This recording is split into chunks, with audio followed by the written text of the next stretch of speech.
My name's Bryson. I live in Cullowhee, North Carolina, 5 miles past Western Carolina University. I started a small business 10 years ago, and at that time, high-speed internet was not a big deal.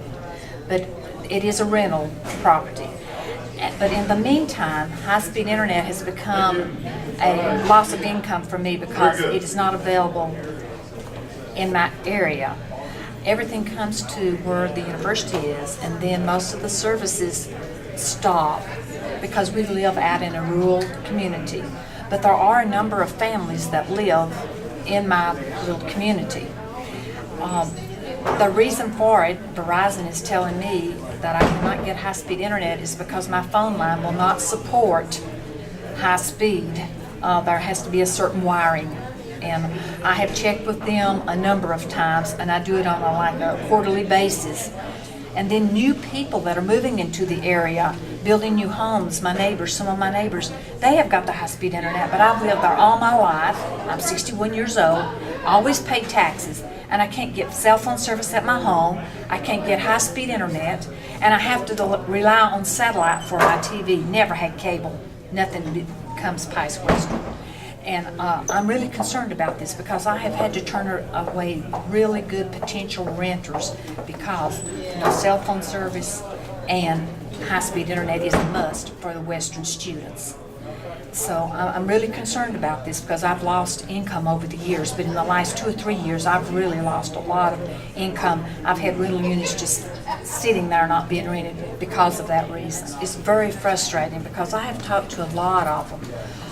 And see, I just put my park in 10 years ago, and at that time I think Verizon should have had foreseen in the future, and when they did put new wiring in for the units that I have, that they should have seen that they needed to have the upgraded wiring done at that time to support high-speed internet. I mean, they should have been way ahead of me, knowing that I would need it, in the few years to come. Now, it's not as important to me at my home because I can deal with the dial-up, but I'd love to have high speed because my 2 grown children have their families and they live in Cullowhee, 4 or 5 miles from me, and they have it because they're right down close to the university.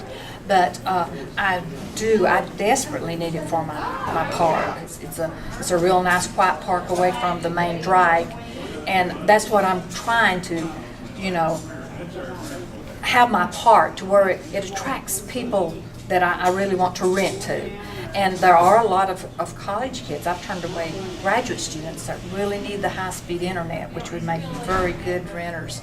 But because of the high-speed internet and no cell phone service. Now, every once in a while, someone will get a cell phone that will work a little bit outside the unit, but not in it. So it's become a big deal to me too. I also want to speak for some of my neighbors because one of my neighbors is a supervisor of the home health service here in the county, and she has applied like me to the phone company for years to get the high-speed internet to her house because she works on the computer. She brings her work home with her, and she has to work with the dial-up, and it would really benefit her too. And then I have other neighbors that really want it, but they're like me. They just keep calling the phone company. But the last time I talked to him, which is about 2 weeks ago, Mr. Ralph Henson, and it was when my phone went out. And every time the phone goes out and I'm talking to him, I'll mention about the high-speed internet. And he said, he could not give me any idea when they would ever be in it because, what he's practically telling me, they would just have to go in there and put whole new wiring into my house to support that, and they're not going to do that because of the cost.